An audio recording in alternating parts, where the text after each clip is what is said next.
Hello, my name is Dr. Liz Burton-Crow. I'm the Director of Education for the Carrillo Center for Nonviolence. Welcome back to Living One, a free monthly webinar series where presenters from around the world share their vision about psychology, life, and culture in the absence of animal exploitation. Through Living One, we attempt to answer the question, we know it's wrong, but what does right look like? This month, we welcome author and journalist Alan Weisman, who has worked in nearly 60 countries and on all 7 continents.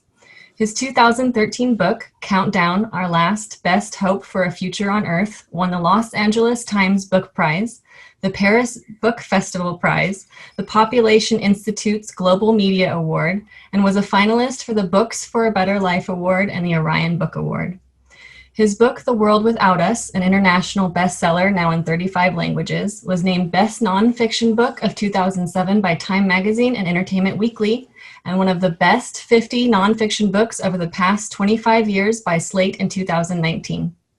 It was also a finalist for the National Book Critics Circle Award, the Rachel Carson Prize, the Orion Book Award, and winner of the National Library of China's Wenjin Book Prize. His previous books include An Echo in My Blood, Gaviotas, A Village to Reinvent the World, and La Frontera, the United States Border with Mexico. His work has also appeared in the New York Times Magazine, Harper's, The Atlantic, the Los Angeles Times Magazine, the New York Review of Books, Vanity Fair, Mother Jones, Discover, Orion, Vice, Pacific Standard, Wilson Quarterly, Lapham's Quarterly, Condé Nast Traveler, Boston Globe Magazine, on NPR, and in Best American Science Writing and Best Buddhist Writing, even though he isn't one. Weisman has taught journalism and writing at Prescott College, Williams College, the Universidad de los Andes in Bogota, and from 2003 to 2013 was the Laureate Professor of Journalism at the University of Arizona. A senior documentary producer for Homeland's Productions, he is currently under contract to Dutton Penguin Random House for his next book, Hope Dies Last, about humanity's realistic hopes in the challenging decades to come, and about visionary people around the world who are determined to try to get us through despite daunting odds. He lives in Western Massachusetts with his wife, sculptor Becky Kravitz. Thank you so much for being here, Alan. And interviewing Alan today is going to be our very own director of the Carrillo Center, Dr. Gabe Bradshaw. Hi, everybody. Nice to see you. Alan, thank you very much for being here and everyone for joining. It's hard to know where to start. Your work is so poignant and I think on everyone's mind. If we could start a little bit, I think a lot of people are doing this over these past months, looking back at their lives, looking back at the events, and kind of in a sense of shock of what's going on. And I wonder if you could take a few minutes just to sort of orient us in terms of your own personal professional arc, which has brought you to the subject matters that you've been working on now, in particular Countdown and Homeland Productions, et cetera. And just sort of reflect on that. And I guess there's an element there that you can fold in. Is all this a shock to you when you look back in your life? Well, I'm not sure how far we want to go back. My professional trajectory began when I was 7 years old, and we moved out of North Minneapolis to the edge of the suburbs. And I say the edge because beyond us, nothing had been developed yet. And there was this big area, which today is known elegantly as a marsh or as a wetland. We just called it the swamp. But I was in there all the time with my dad's big Army binoculars. And I still have the first book I ever bought, which was a field guide to the Eastern, Audubon's Field Guide to Eastern Birds. And I became a nature lover. And I planned to become a scientist until 8th grade, when the science teacher hated me and the English teacher loved me. And if you all remember being in 8th grade, that's puberty. It's a very sensitive time when rejection is tragic and any encouragement you sort of cling to. So I ended up moving into the arts and letters and eventually have become a writer. But I found that more than any writing class I ever took or the journalism degree, a master's degree that I earned, I really learned how to write when, through great fortune, I started doing stories about ecologists. I was living in central Arizona at the time. Prescott College was one of the first schools in the United States to have an environmental studies program. And I would go out into the field with these professors. And I think one of the most instructive moments of my life was when this ornithologist took 7 of us out into the forest, and he said, lock the doors of the vehicle because we're going to be gone for 3 hours.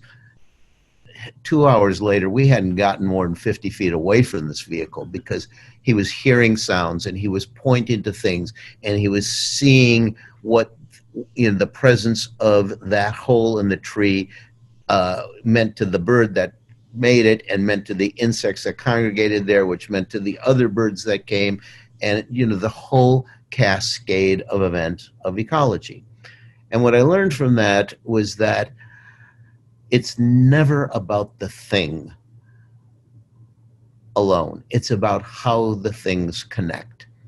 And it turns out that we are connected. Every one of us is connected to everything else alive on this planet. And explaining those connections afforded me the opportunity to become a successful freelance writer. I started out working for small local publications in central Arizona, and then stuff turned into magazine articles, and magazine articles eventually turned into books. And though I became a journalist partly because some of you will relate to this. I went through college not ever really knowing what I wanted to do with my life because everything was so interesting. Journalism lets me poke my nose into everything, so I haven't really had to specialize. But more and more, this understanding that everything is connected, both in the natural world and in the world of human civilization. What happens everywhere else on the planet with different cultures ultimately affects your own. Sometimes it affects the very air you breathe, or it affects the migratory species halfway around the world from where you live, or vice versa, that in turn are going to affect what is growing and what is thriving or what is failing to thrive around you.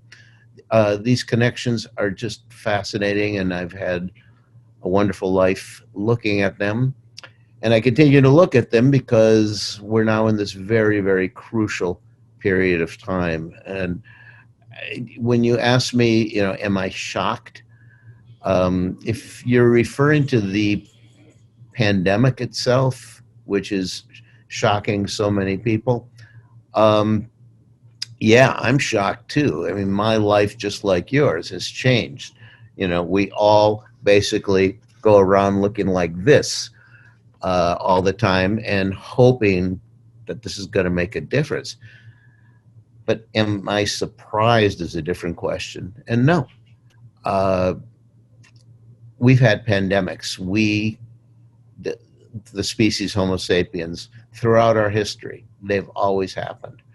But this one's different. It's different because there's never been so many of a single large species on this planet all at once. And we live in close proximity, and we've developed technologies that allow us to trade instantly, almost, and allow us to travel very, very quickly. And products and people move around this country, and they carry microbes with them. I'm not saying anything that the rest of you don't know, but it is really, really breathtaking that an average flu virus would take a year to circle the world. In the past, COVID-19 got around the world in a month, and that's for the reasons that I just stated. So that's what we're dealing with. upcoming. And on top of that, we're dealing with a climate crisis of existential proportions and a major extinction of species, again, of existential proportions. Going to be an interesting few decades in front of us. So what I wanted to sort of hone in on from you personally is that, you know, the climate change science has been going, if you want to call it that. I mean, it's been Rachel Carson and even prior. But if you want to talk about the sort of the modern science, which I call the machine in that way, has really been known since the 80s. Right. And so I guess maybe some thoughts from you that the reason I use the word shocked is it's not new. All of this news is really not new. And the shock comes from my point of view of something, of course I would bring this in, psychological. In other words, that there was some other kind of theme that was playing on that says, yeah, this is happening, but not really. Do you have any thoughts on that? Do you see what I mean? In the sense of that it's sort of like everything has come together at once, include politically within the United States here. I'm not focusing entirely on that, but that's certainly been an element of eye-opening in that way. So I have a couple of responses to that.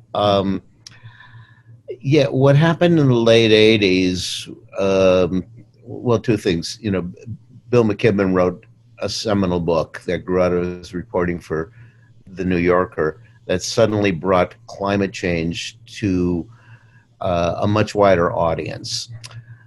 And around the same time, Jim Hansen went to Congress and he laid it on the line. Before that, there were plenty of people warning about it.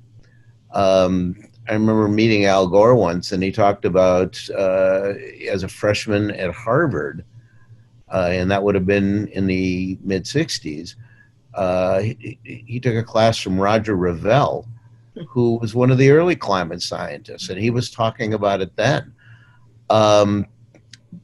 Also, in the second half of the 60s, John Holdren, who was a physicist at Berkeley then, and also is a very elegant writer, and he and Paul Ehrlich, who wrote The Population Bomb, had paired together to write a lot of articles, magazine articles, for popular consumption, not just for scientific field.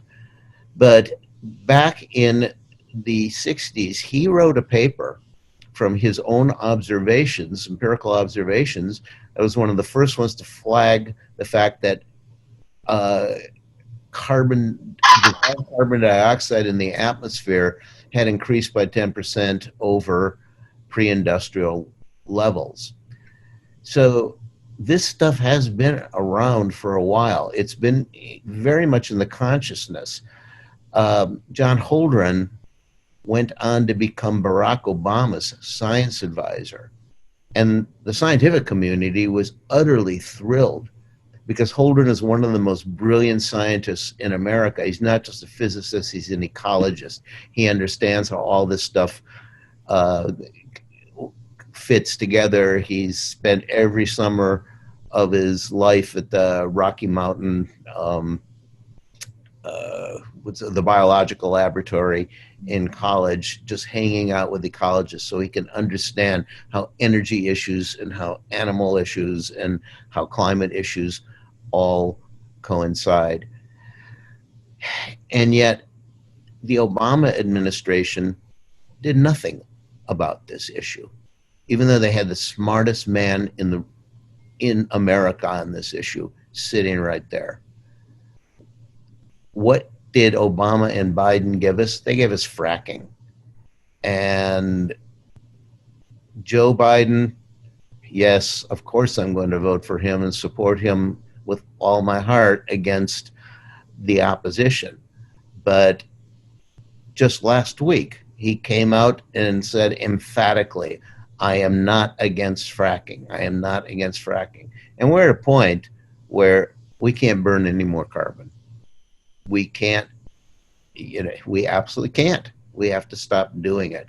So I am feeling kind of an outrage, and that's my psychological state, that we are still going to have to deal with these issues. This is not just about defeating Trump and we can have a sigh of relief. This is about a concentrated push to get the leadership of this country to turn something around very quickly. Just one other thing I'll say about the psychology of all this.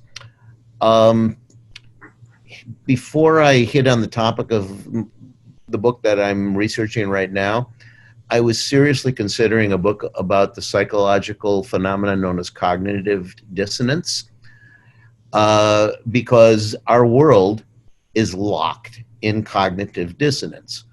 We define the growth, we define the health of our countries and our economies on whether they're growing. And we're doing this on a planet that doesn't grow. I mean, those two things don't add up. You can't possibly keep growing on a planet that doesn't grow, and yet we still do this.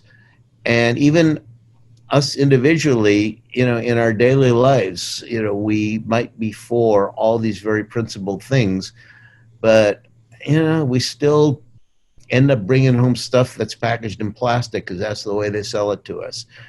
And something in us just filters out our objection to all of that.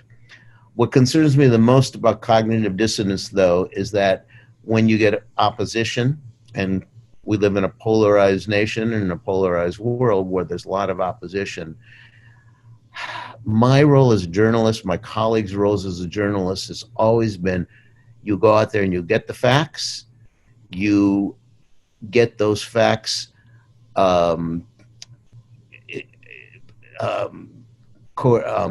confirmed, at least twice. You come out, you double source everything, and then you write about it in such a convincing way that people can only be led to the truth that you, in your investigation, have been led to. But cognitive dissonance is not about facts. It's about beliefs. Mm-hmm. And the guy who discovered the concept described very well in his own writings how the more you show someone who really believes something the facts to convince them that they're wrong, the deeper they dig in their heels. Eventually, they will break because things will prove them so wrong over time that people's minds do get changed. But we don't have a lot of time right now. So that's a challenge that we are dealing with. Now, in your book, and also in one of your projects in Homeland, or maybe you want to just say a few things about Homeland Productions, because it's Homeland's Productions. We always tell people Homeland's plural, because if you look for Homeland, you're going to end up in that federal agency. Homelands is a collective. Homeland's Productions is a journalistic collective. We got together in 1990 or 89. We proposed a series to National Public Radio, which may still be the longest independently produced series that was ever produced on the radio. And we called it Vanishing Homelands. And we were looking at human cultures as endangered species, as the forces of development was literally digging out the ground from under them, changing their cultural habitats so radically that people were being forced away from their homelands. So we were doing things in the Amazon, like how gold exploitation or religious evangelism was changing the way people lived, or literally pushing them off their lands. We were in a lot of burning rainforests. I reported from Nicaragua, for example, how during the Contra War, the 1980s, the no seafood was being harvested, no forests were being cut because of the war, and the ecosystem in eastern Nicaragua recovered breathtakingly quickly. It looked really beautiful. But the Mosquito Indians who live out there, who were allies of the United States side, the Contra side, because they had been promised by the CIA that they were going to have control of their own land. When the war ended, they found out that the CIA's version of that was bringing in all the American investors and exploiters to employ these people as minimum wage workers in their sawmills or as lobster divers. The culmination of that series was a piece that another reporter and I did about the Antarctic ozone hole. It was a time that it was widening, and people in southern Chile, in Tierra del Fuego, were beginning to be concerned that they might have to leave their own homeland now because of something that came from industries on the other side of the planet. And I reported it from Chile and from Antarctica, and ultimately found in the reporting that ozone was thinning all over the world. It was not just the hole, and unless we did something, we were going to be perhaps all out of our homes, our home being this planet. Fortunately, all the nations of the world came together, which in an agreement, the Montreal Protocol, though it is imperfect and there are still flaws and we are still having problems with ozone depletion, it became the model for how the whole world can come together and do something to save us all. Now we got to do the same thing with climate. And did these lead up to your twin, or Janice, or two sides of the same coin books, Countdown and The World Without Us, or I should say The World Without Us and then Countdown? Yeah, I think in a sense they did. When you report for radio, if any of you listen to public radio, and there's not as much radio documentary, though there's plenty on podcasting now where you can listen to it. It's a wonderful medium, but it passes through a listener's ears so quickly that you can't be very detailed about facts. You have to work with emotions in radio reporting. But there was so much important factual material. A lot of these stories came out as magazine articles, and ultimately, what several of those stories, plus some other pieces I did, one at Chernobyl not long after the reactor fire that I did for Harper's magazine, and a couple others that had taken me to different places in the world, I started realizing that all of these events, burning rainforests, the melting tundra, the ozone hole, these were not discrete. They were connected, and the connection was what my own species was doing on this planet. So I decided that, having had the privilege of witnessing so much in person, I should write about this, and there's enough material that to explain it needs a book. But the problem with environmental books is that they're usually so depressing and scary, nobody wants to read them. Unless the true believers who already, agree with everything in the book. I mean, I don't like reading them myself. So I had to think about, is there a way to not scare my audience off, to seduce people into reading a book about the environment? And I got called by an editor from Discover magazine who had she explained to me my piece at Chernobyl. And she said, when I first read that in Harper's, I thought it was the most depressing thing I've ever read. But over time, it's become one of the most hopeful stories, because you talked about how in the absence of the human beings who fled, that the neatly trimmed bushes were now growing wild, and they were overcoming, they were hiding in the houses, and animals were coming in. Even though they were radioactive and living shorter lives, they were occupying the space. And she said, what would happen if humans just left everywhere?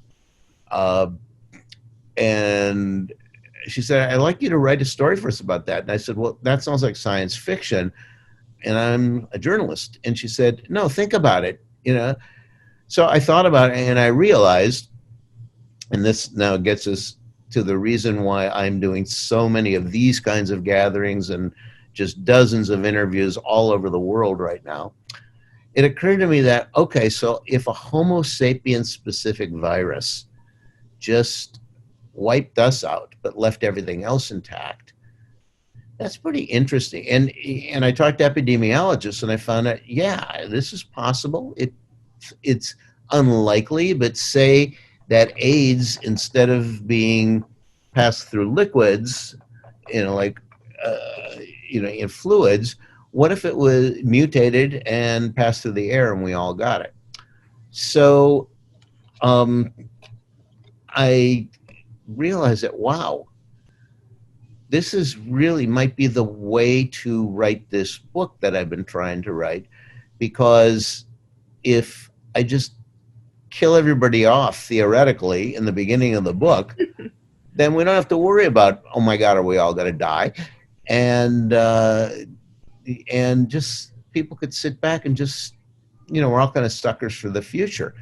So I ended up writing this book. I went to many parts of the world to talk to people about what would happen if this place where you live and work, or this place that you've been studying for so long, what would happen if you were gone? What would happen if all the people were gone? And the answers were fascinating. What was also fascinating was the process. Everybody just loved sitting around and imagining that. And some of them were just, normal folks like you and me, and some of them were scientists, and they had, or they were people who had been working the land for generations or sometimes thousands of years, such as places I went in Africa. And they had acute understanding or memories of what life was like. I was taken into some places. You see the backdrop behind me? That's from the Korean Demilitarized Zone. There's a chapter in the book that is set there, because after going through a horrific war, the thing was just ravaged. It was scorched earth. It used to be like rice paddies in villages.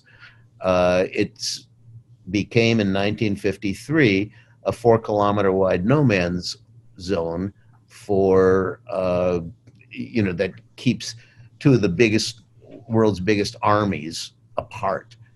And in the time since 1953, it has reverted naturally into wilderness, and it is now one of the most important wildlife refuges in all of Asia. It's home to many endangered species.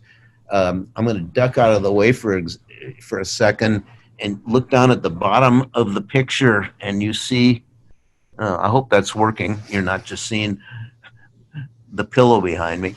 But there's a line of birds down there crossing, and those are red-crowned cranes. So much Far Eastern art in Japan and China and Korea venerates the red-crowned crane. It's a bird that symbolizes longevity and good fortune, and it's a bird that would probably be extinct if it weren't for this suspended state of war between the two Koreas. So it was a very powerful metaphor. But ultimately, I didn't write a book called The World Without Us because I want a world without us. I think that my species deserves to be here as much as any other species, but we're clearly making a mess of things. So in the epilogue for this book, I decided to talk about ways that we might be able to coexist with the rest of the planet. But it was one of the very last interviews I did for the book. It was sort of mop-up interview, like, what haven't I thought of? And I realized that, have I talked to anybody who wants the human race to disappear?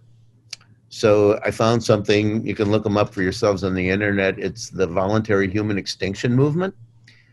And he's from Portland. He's from Portland, Oregon. Portland, Oregon. Yeah. And it's a serious organization. Their website's in several languages. It was started by a teacher who began to understand that, well, the way he puts it is that, yeah, humanity was a good idea for a long time, but now there are so many of us on this planet that we are literally pushing everything else off the planet.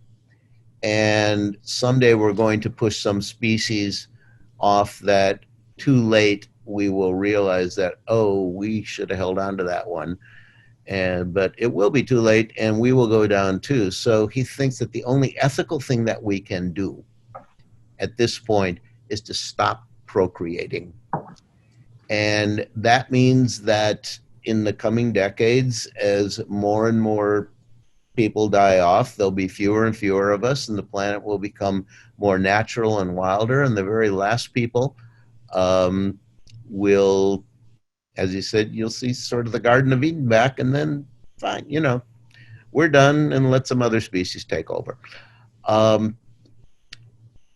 It was really freaky to hear that, because in a sense he was describing my book, A Planet Without People. But at this, and how I discovered in all my research that, yeah, every time we do turn our back, the planet recovers. I mean, nature and life are so resilient, so powerful. I mean, if you think of it, we've gone through 5 major extinctions on this planet, and some of them have wiped out 90% of everything alive, and it keeps bouncing back each time in a more, dazzling and surprising way. But it really clarified for me talking to him that I was writing the book because I want a world with us. But he had raised a really interesting point. So I decided to find out, is there some happy medium between what he's talking about, no more babies, and what we are doing now? So I went to the UN's population division. I got some figures from them. I couldn't understand them, saying births minus deaths, we add 84 million people every year, until I decided to divide that figure by 365. And then suddenly what popped out was really graspable, even by a finite mind like my own. And that is about every 4 days we add 1 million people to this planet. Now that clearly was not a sustainable number. And so at the end of that book, I just sort of put that out there and asked, what should we do? Should we consider something as radical as China's one-child policy, which of course everybody hates, including the Chinese? But I left that question hanging at the end of the book, and it became so interesting to readers. I mean, I was even on Catholic radio programs talking about it, that eventually I decided that I needed to write a book on population, trying to understand how did we become so numerous, and now what do we do since we are? So that's my book countdown. So, but I could go on and on, but No. you should keep asking me your questions. No, but and your book in Countdown, as well as in Gaviota, and the Gaviota Project, or if you want to talk about that, it's not a blanket human species. I mean, we're very heterogeneous.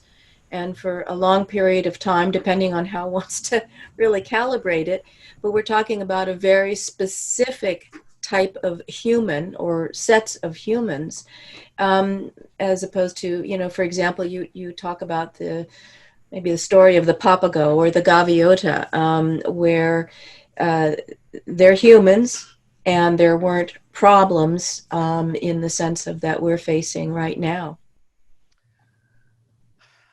Okay. I think here it's important to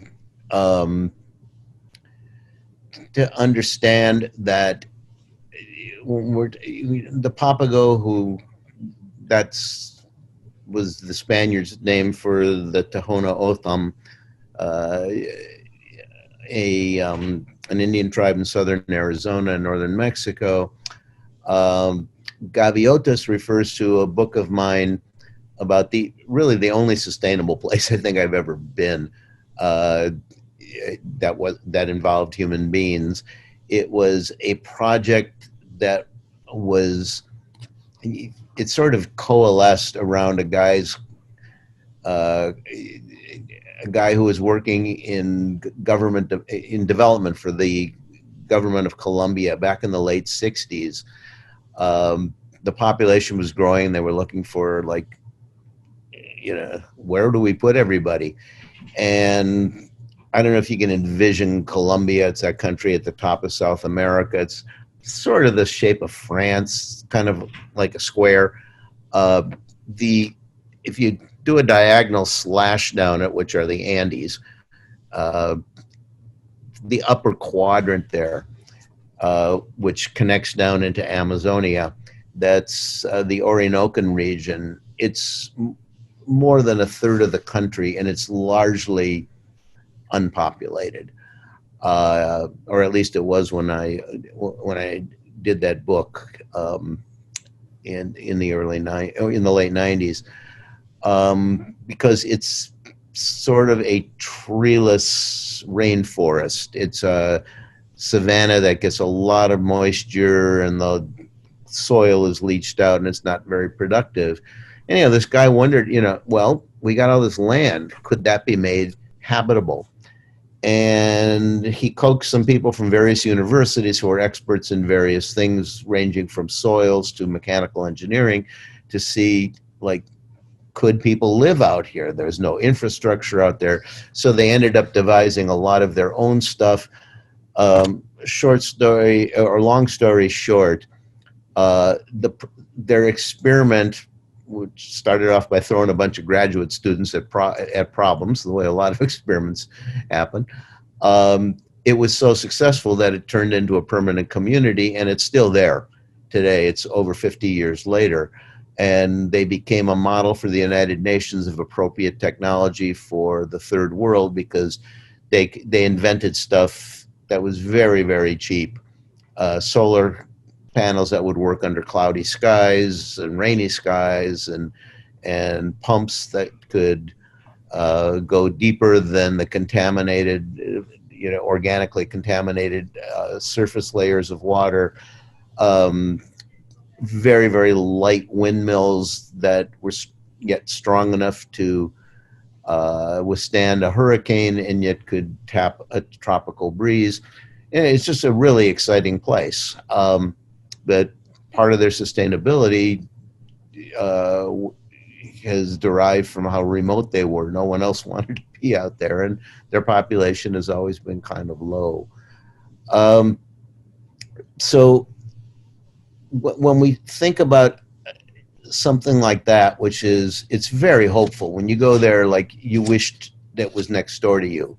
And it could be. I mean, we can do appropriate technology for wherever we live. And we could live the way that they do, where everybody from the recycler to the engineers all get paid the same.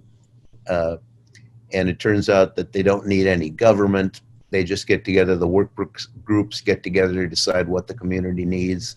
And it just functions so well. A group like that.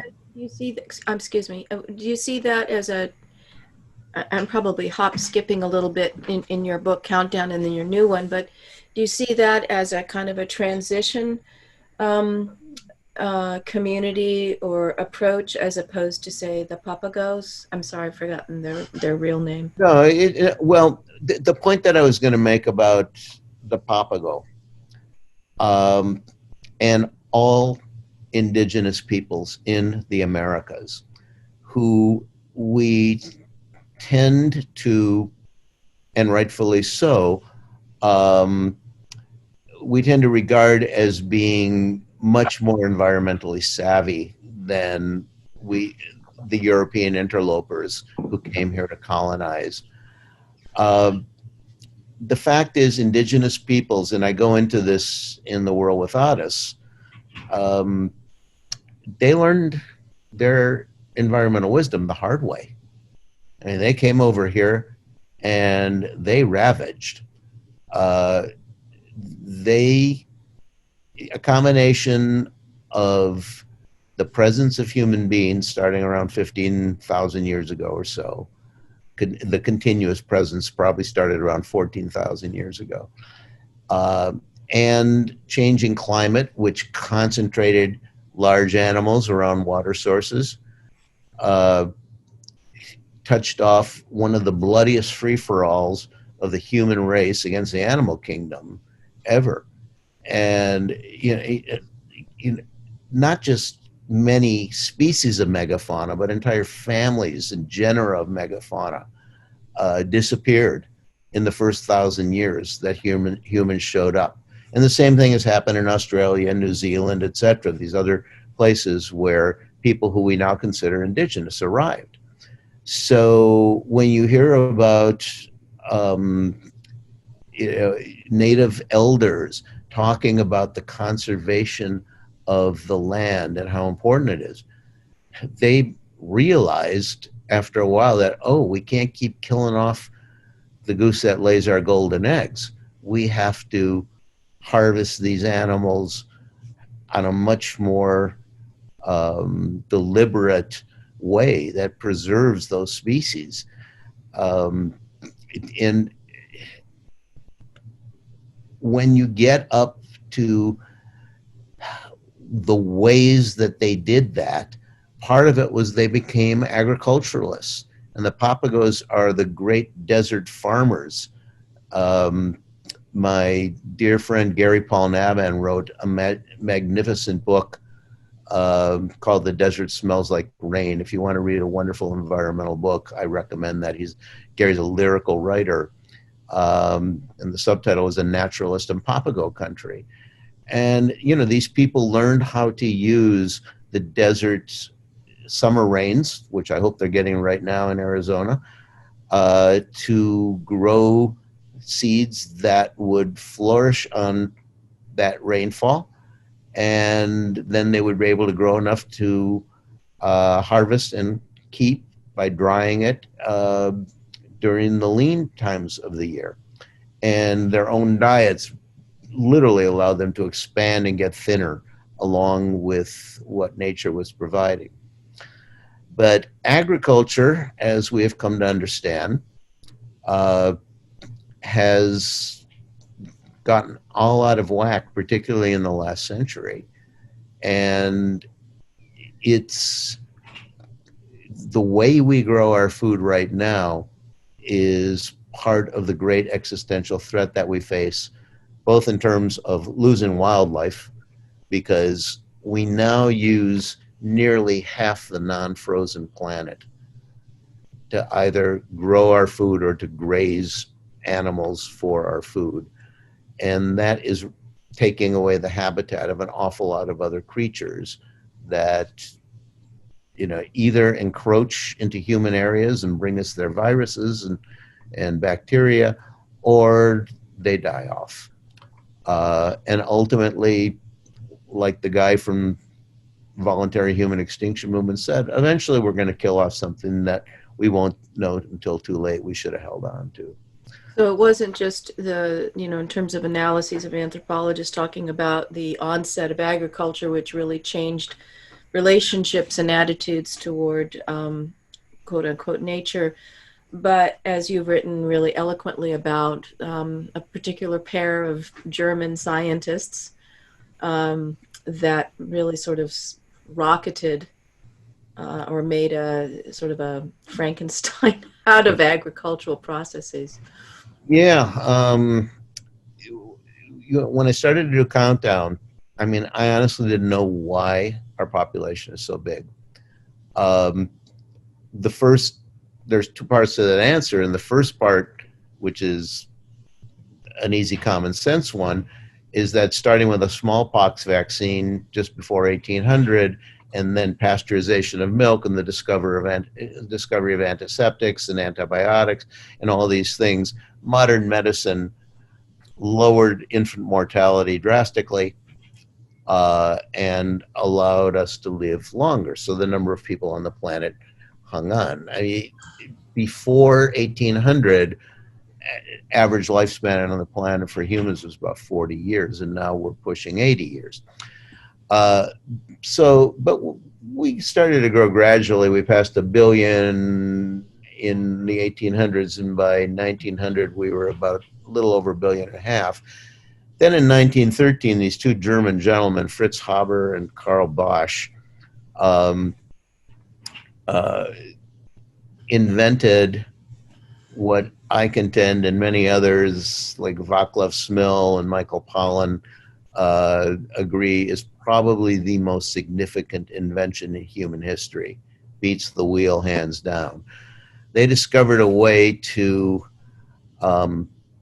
pull nitrogen out of the atmosphere and chemically slather it on the ground. Nitrogen is an essential nutrient for plant life.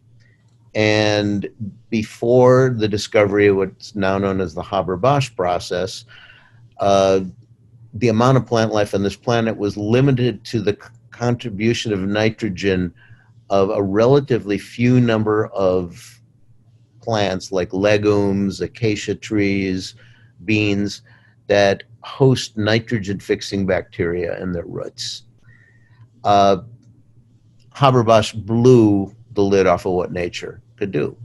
And now we grow much more food, plants, than was ever possible in the history of this planet.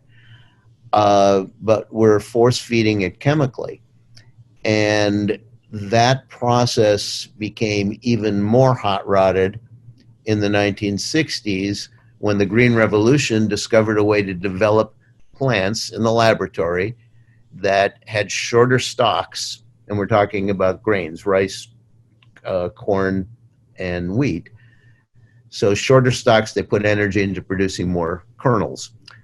And because they're born in the laboratory and they didn't develop in nature, they need a lot of chemical protectors, so pesticides and herbicides and fungicides, and they were developed to take advantage of artificial nitrogen fertilizer. Synthetic nitrogen fertilizer alone is so significant that nearly half of us would not be on this planet without it. But what is done, you've all seen probably the hockey stick curve about carbon dioxide in the 20th century. The population curve is the same curve because there's a direct relationship between those two things. As more people are born, who I like to say, when people say to me, well, isn't it consumption and not population? And isn't it just the wealthy countries? And if we consumed less, then there wouldn't be a problem.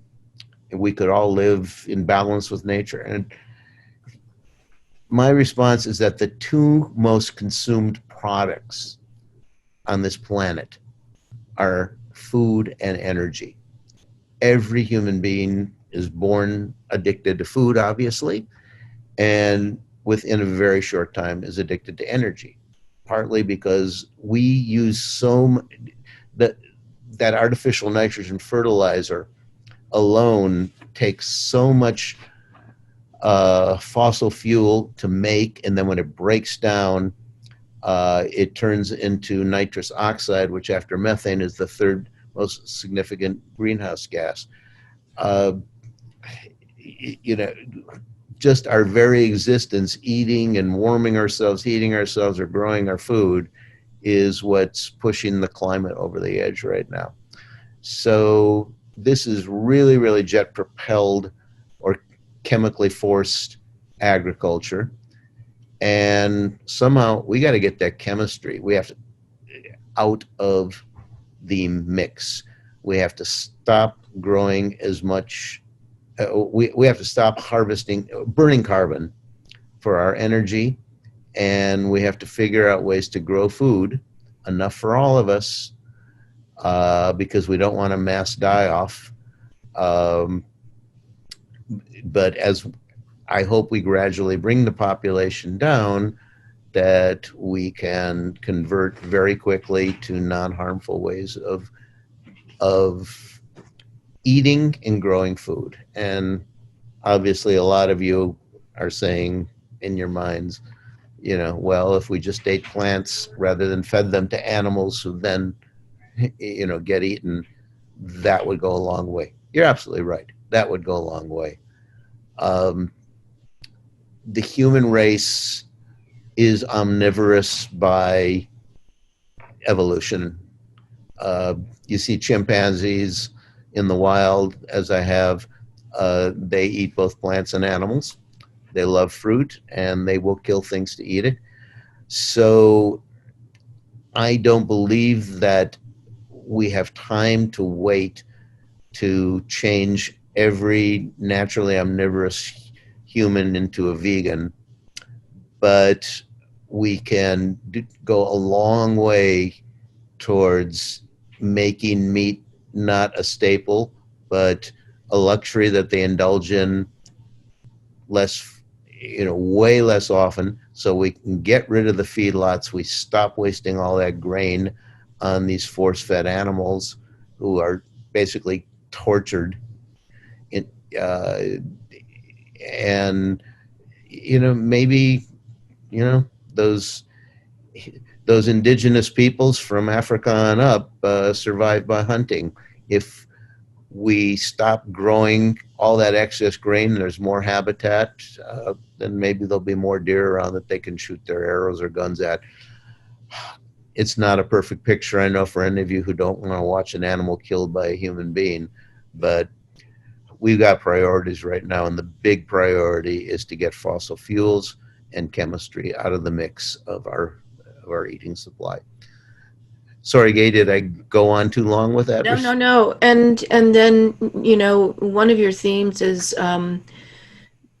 curbing population. And I think it's in Countdown where you talk about sort of I think you mentioned it earlier in the conversation about the draconian, I think that was the term you used, yeah.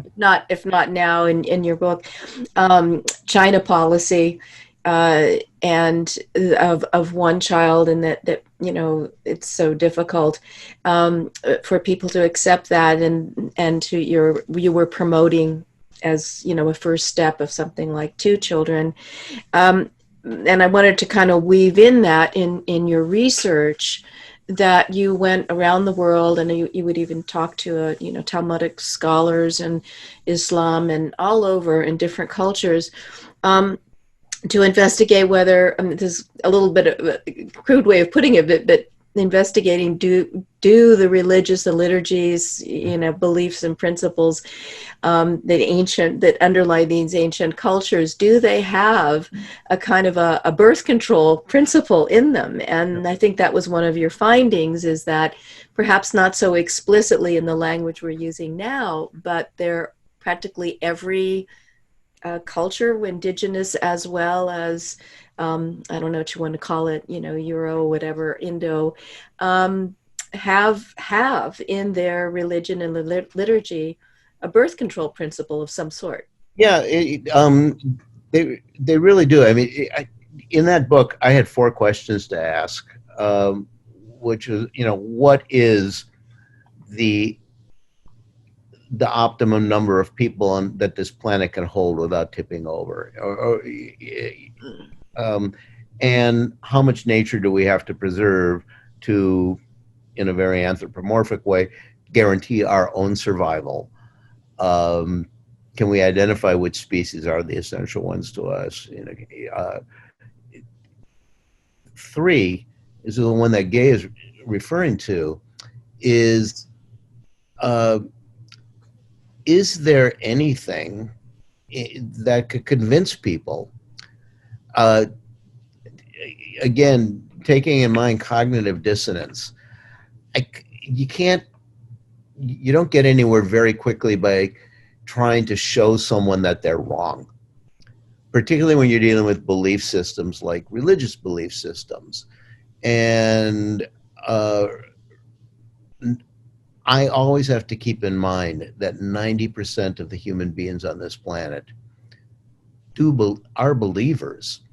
they may be very traditionalists in a religion, or they just might believe in God or the force or the spirit or the goddesses or Gaia or whatever. But you know, they have a real spirituality is important to them. And I was curious to see if there's something in all these different belief systems, religions, nationalities, etc., something that could encompass the idea of, literally refraining from embracing so much in times of need. So I went to 21 different countries to research the book. And I did discover something. I mean, in our own Judeo-Christian belief system, and can't tell how many people, but I can just see from the names that probably touches most of the people here in the gallery. Well, first of all, you go back to the story of Noah. You don't need any better story for why it's in human interest to preserve animals. I mean, when God decided to save the human race, he ordered Noah to save the animals too, because we can't have a world without them. But then, you move up into the story of the patriarchs, and the early Jews were told, and you find this in every single culture that I know of on this planet, be fruitful and multiply. That was a tenet simply because you want to be bigger and more powerful than your neighbor. So, these early Jews had these Canaanites and Philistines and all sorts of people surrounding them. So they were in the process of doing that. And you get to Jacob, who has 13 children. But one of his children, Joseph, who ends up in Egypt, gets to work for the Pharaoh because he's a very visionary guy. And I think of him as the first ecologist in Western literature, because he was very attuned to what was going on, and he realized that the world was entering into a time of scarcity, time of drought. So he counsels the Pharaoh of Egypt and the Israelites that now is not a time to expand, but it is a time to conserve. And Joseph himself, one of 13, and his father had 2 or 3 wives. I can't remember, 2 wives. And some of the patriarchs, of course, have many. He has only 1 wife and just bears 2 children. The number 2 is really interesting because it takes 2 people to make a baby. So 2 people, if they have 2 children, replace themselves, population numbers don't go up. Anything less than that, 1 child or fewer or no children, population comes down. And that's what the one-child policy was about. And yes, it was draconian, it was terrible, but we have to remember that, and we don't, China was coming out of the worst famine of modern times, in which probably upwards of 45 million people died.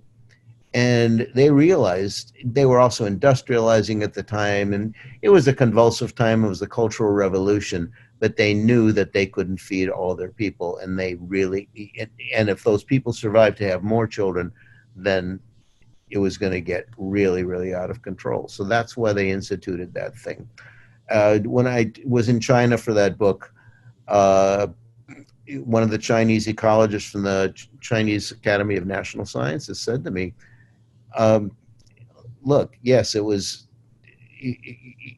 terribly brutal at times. But on the other hand, if we hadn't done it, there'd be more than 100 million more Chinese on this planet, and our ecosystem would be lost. So that was, an interesting comment. But what I found was that every culture had some story, like the Joseph story. In the Quran, Muhammad decrees that every child is entitled to 2 years of mother's milk, which is a way of spacing your children. And that, combined with, to me, the most marvelous story in the book, the chapter that is set in Iran, shows that sensible child rearing, spacing births, and what I'm about to describe to you really holds the solution for everything that we are dealing with in terms of our population pressures on this planet. The Iran story is simply this. In 1979, Iran had its Islamic revolution, kicked out the Shah of Iran. And within a few months, they were invaded by Iraq, Saddam Hussein, who wanted to grab this oil-rich province that's on their border. Because the country was just reorganizing itself, he figured that they would not be able to put up much of a defense. Saddam Hussein, at the time, was one of NATO's allies. The United States is such a huge part of NATO's budget.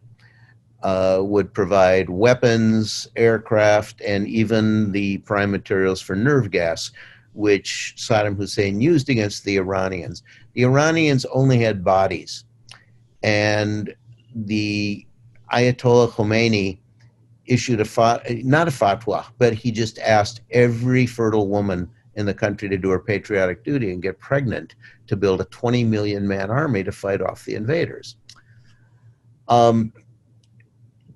At one point during that 8-year war between Iran and Iraq, Iran's population fertility rate was probably the highest in human history. Women were averaging nearly 8 babies.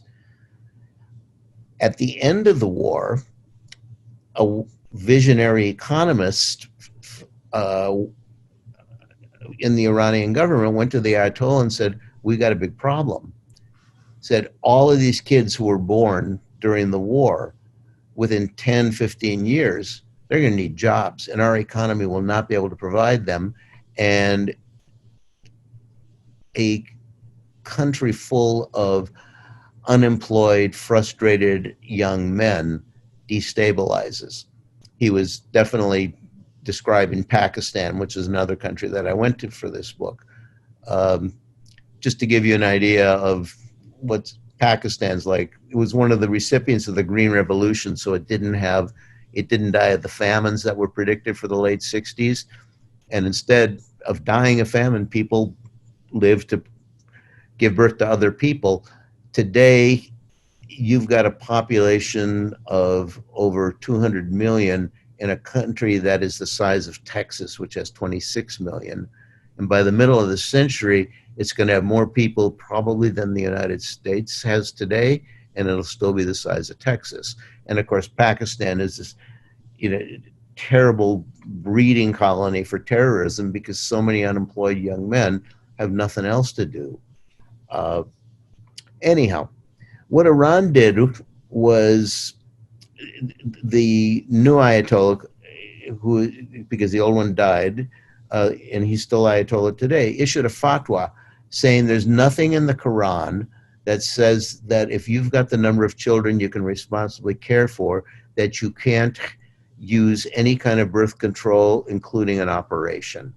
And he used the word vasectomy. He was pointing to the men, too, their responsibility. There were campaigns, showing like big crowded poor families and prosperous families with just a couple of kids. The most important things, though, that they did were 3. They sent teams. I interviewed a very devout Muslim woman, OBGYN, told me about how they would go horseback to all these communities, and later in 4-wheel drive and even helicopters, the remotest communities, bringing every form of birth control from condoms up to tubal ligations or vasectomies, and it was all free. But the brilliance of their campaign, rather than trying to change people's mind, they said, you can have the number of children you want. the government leaves that decision in your hands. The only thing that was obligatory were premarital classes for couples, which you could go to either in the mosque or in a clinic, in which you would learn, among other things, how much it costs to raise, feed, clothe, educate a child. And the most brilliant thing they did was to encourage all Iranian girls to stay in school. Because everywhere I went, rich country, poor country, Buddhist, Muslim, Christian, Catholic, you name it, if you get women through high school, on the average, they will have 2 children, that replacement rate, or fewer. Iran implemented that voluntary policy, and today 60% of university students in Iran are female, and they brought their population fertility rate down to replacement level a year faster than China's draconian one-child policy. So one of the most important things that we can do to save the environment of our planet, as well as to empower and improve our culture, is by educating women. That's a twofer. There are 2 wins there. So. Thank you. I know people have a lot of questions, but I'm going to squeeze one in, just to bring these sort of all these different kind of views coming together. So, part of the thing, we talked about this, vegans and the concern about that of animal suffering, et cetera.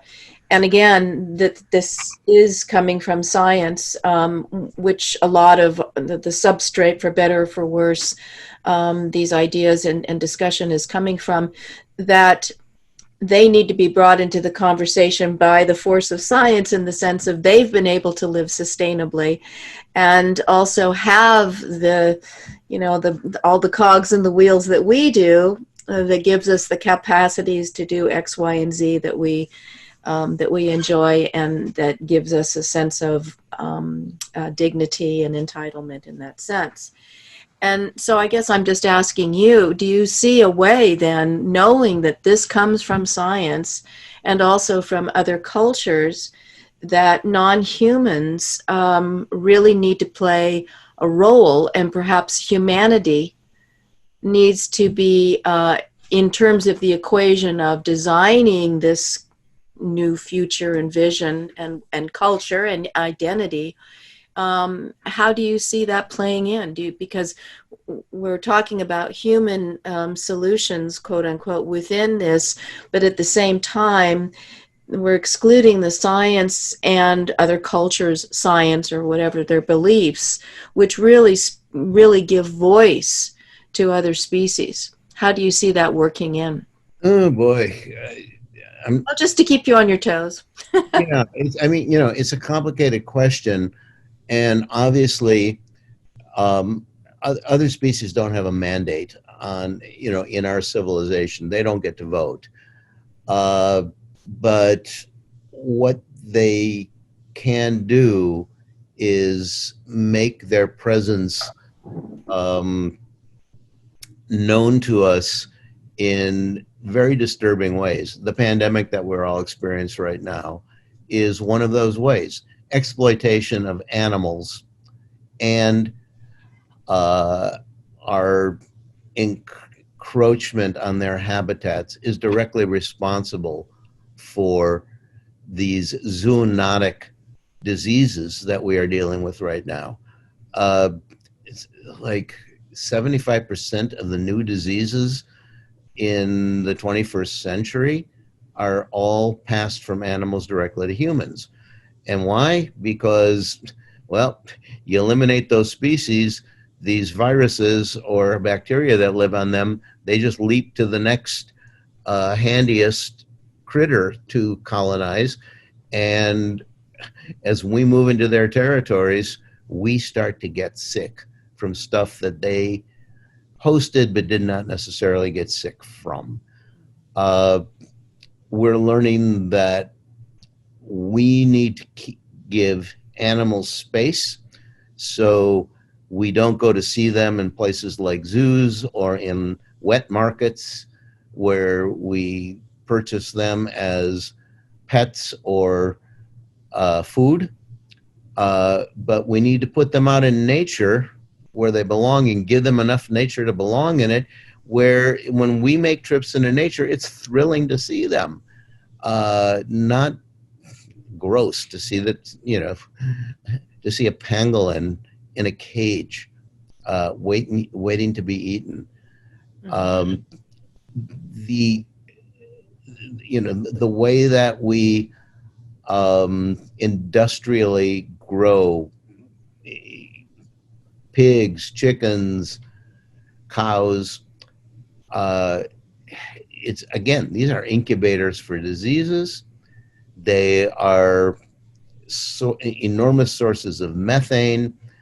I mean, this is just not a healthy way to live, and it's starting to dawn on more people that this is not healthy for the entire planet and for us individually. And I would like to think that journalists like myself who go into nature and show the beauty of some of these creatures. I did a piece about jaguars for a magazine a couple of years ago. I would like to think that we are helping to spread the word. I also know that sometimes what we do, it's what I call the National Geographic syndrome, is that we turn wildlife into entertainment, and it's just another channel that you can flip to. And isn't that exciting? And it gets down to that, there's a whole generation of people growing up right now that their encounters with animals are on, well, we're all staring at them, rectangular, glowing rectangles. And that's misleading. Also because we see them cleaned up oftentimes. We see that in animated films. They show us just beautiful animals doing beautiful things. But the fact is that animals are suffering out there. And the way to bring that home to people is, it's tricky. Because like I say, we evolved by eating animals. I mean, animals eat other animals. This is not unnatural. This is the way that nature works. But we became very adept at it when we started making stone tools. And then when we started doing agriculture, because, with agriculture, first of all, that happened as an accident. People would find that these seeds are good to eat. They would spill some.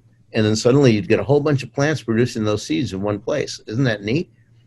And then people found out that some of these animals, if we capture them rather than kill them and make a fence so they can't get away, we can eat them at our leisure. Or some of them we can train to do work for us, beasts of burden. So that has, unfortunately, turned into a nightmare. I mean, I'm not against people having pets. It's a lovely thing to commune with an animal. But it's frankly just not enough. We evolved on this species, we Homo sapiens, along with a whole lot of other species. And as God, either in the myths of the Sumerians and the Assyrians and the Hebrews, told Noah to save them because we need them. There's a lot of truth in that myth. And if we keep perpetrating the extinction that we're in, ultimately we're going to be one of those extinct species. But as you mentioned with Harper and Bosch, in a sense, I think you said that beautiful thing of that they lost control of their creativity. Another way to look at it is it sort of kind of got what do you call it? Sort of myopia, kind of, and I think I think that really characterizes Western scholarship a lot of times, and definitely science, is this sort of myopia, kind of this coming down without looking at this broader expanse.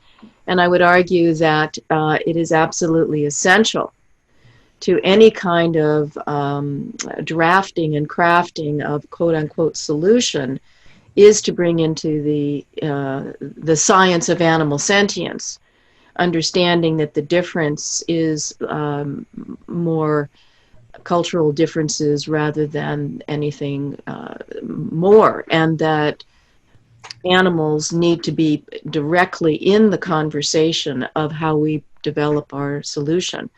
And in terms of what does that mean in a conversation, well, there are very many people like Charlie Russell, for example, the grizzly bear one. I just wrote a book, so I'll send it to you. Force feed it to you.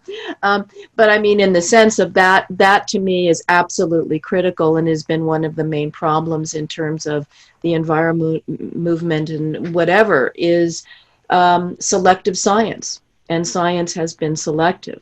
So I would argue that now that it's so true and it's so, proven, quote unquote, more than your two confirmations of animal sentience is comparable to our own, let alone trees. And this non-dualistic paradigm, which has been emerging and has been submerged, quantum physics, the philosophical aspects of that, needs to be brought in terms of crafting how we move forward and what quote unquote the reality is, as you talk about ecology as the science of connectivity. So anyways, well, I will let go because I know that there's many questions for you. I just a very brief and simple response to all that. I don't blame any culture here because every culture started out the same way. It was just, like every other species, we used to spend all of our time trying to feed ourselves. Then we invented agriculture and, now one person can grow all this food for many other people. So then we discovered other things to do. And that's how civilization rose. We became architects, prostitutes, lawyers, all musicians, all the other things that we have become. And growing just seemed like a nice idea because that meant that there were more of us doing more interesting things. When it comes to food, doing just like modern medicine, which, is a good thing. Without it, a lot of us wouldn't be alive. Growing more food than nature could, at first, doesn't that seem like a great thing? Like it's going to solve hunger. But Norman Borlaug, the founder of the Green Revolution, when he accepted his Nobel Peace Prize for saving more people's lives than anybody in history, he did not congratulate himself on having solved hunger. He said, look, the more people who are alive, the more people they're going to give birth to, and we're going to have more hungry mouths to feed. And he spent the rest of his career on the board of population organizations, trying to combine food production with population control. And unfortunately, he has not been able to do that because people felt like, oh, large families are so beautiful, my kids are great, and they're right. But it comes down to one really simple phrase. Too much of a good thing is too much. And that's what we're facing. We gradually got to this point thinking that it was progress. And in some ways it looked like it was, but underneath we were undermining the foundation of the planet that allows us to thrive, and that doesn't become progress. That becomes self-destruction. So we're into questions now? Yes, thank you very much. I don't want to monopolize you.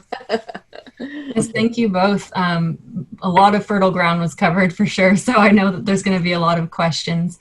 Just real briefly, before I end the recording so that we can switch to Q&A, I just wanted to do a quick plug that we'll be back with our next Living One on October, oh my gosh, I'm in a time warp, October 4th at the same place, same time, so please keep an eye out on your email for the invitation to that.